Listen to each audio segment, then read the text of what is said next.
Surtout le grand Mbappé qui nous sauve un peu ce soir. Hein, qui a parce été qu'on n'a ultra pas parlé, décisif. on a été sage. Hein. Non, mais surtout sa note au fur et à mesure du match, elle a fait comme ça. Il est passé de match brouillon à finalement encore un doublé, une passe décisive.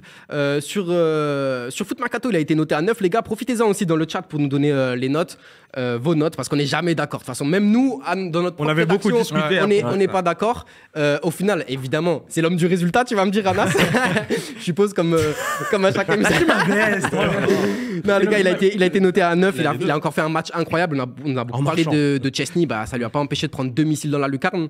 Vous êtes d'accord avec cette note-là, les gars? Homme du match, Mbappé? Bah oui, mais en fait, c'est la marque des grands joueurs, tout simplement. En fait, à partir de. On a vu, tu l'as dit, Mbappé, son match, c'est très compliqué. Mais au final, il met une passe D et 2 buts. Voilà. Qu'est-ce qu'on peut lui demander de plus? Après. On l'a senti, je sais pas s'il avait un petit problème, mais on l'a senti, il marchait beaucoup, il était quand même, il prenait vachement son temps, toutes ses décisions. Non, mais très peu de sprint aussi, il a enchaîné. C'est le kiné Hanif qui avait remarqué ça. Moi, je l'ai senti, j'ai vu. Tu l'as senti, toi, Hanif? À sa course, j'ai vu la chaîne musculaire.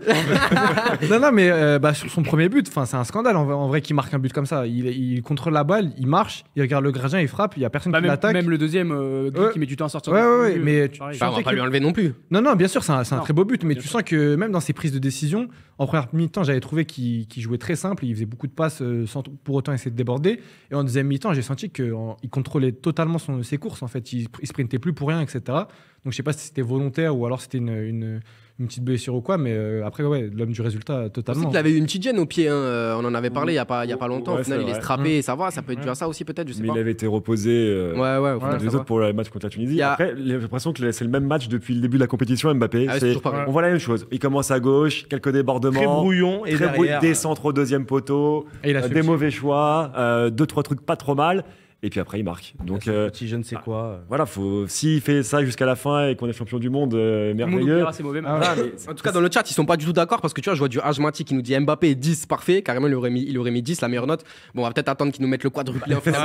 Ça, c'est toujours la même chose. C'est seulement si tu regardes les stats. Si tu regardes le match, Et même en regardant les stats. Le 10, c'est le match parfait. Et il a été trop brouillon pour lui mettre la note. Non, mais qu'est-ce qu'on préfère? Qu'il soit excellent sur chacun des ballons qu'il joue et il met 0 but et on gagne 1-0 ou potentiellement on est éliminé ou voilà. Après, c'est frustrant toujours. Il y a un côté inabouti en fait. Non, mais je suis d'accord avec ça. Mais c'est juste que je parle juste vraiment pour la note. Tu peux pas mettre 10 à Mbappé ce soir. C'est pas c'est impossible.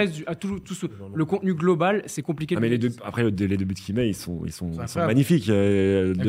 Chesney sur le premier, il est un peu problématique. Je crois qu'il était prêt pour. Oui, c'est pas Mbappé. C'est ce qu'il a dit. Voilà. Il faut jamais parler avant les matchs. Il faut savoir que Wojciech Szczęsny, il parle beaucoup. Ah, l'accent, il a voulu prouver. Juste pour la placer. Tu crois qu'on te connaît pas ou quoi, Lulu? Attendez-vous au match Maroc-Espagne, je vais vous sortir tous les joueurs.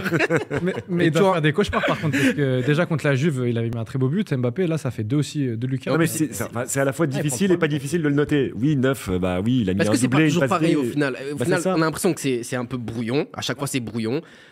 Et au final, à la fin du match, il fait fermer la bouche de tout le monde. Même moi, je regardais le match de Mbappé, je me disais, mais c'est pas possible. Tu as énormément de pertes de balles. Je pense que sur la première mi-temps, c'est beaucoup de duels perdus. Et au final, à la fin du match, il est décisif sur les 3 buts. C'est peut-être un joueur comme ça qui va te faire gagner la Coupe du Monde. Il y a le centre en retrait, il prend trop de temps avant de tirer. Il y a la frappe pour Griezmann. Et puis combien de fois on l'a vu aussi dans la surface côté gauche, il s'est enfermé dans la surface et puis il était arrêté. Samaticach, il attendait, il faisait ça pendant 3 Mais Ronaldinho. Finalement, ça ressemble un peu au débat qu'il y avait un moment avec Ronaldo et Messi où Ronaldo, tu pouvais pas le voir pendant 80 minutes et à la fin du match, il y avait toujours un doublé de lui ou quoi, tu vois. La marque des grands joueurs. Ouais, et donc c'est ça aussi qui est rassurant pour l'équipe de France, c'est que même quand il est mauvais entre guillemets, il arrive toujours à marquer. Là, il en met encore un doublé en plus en 8e de finale. Meilleur buteur de la compétition avec 4 buts. Il y en a 5.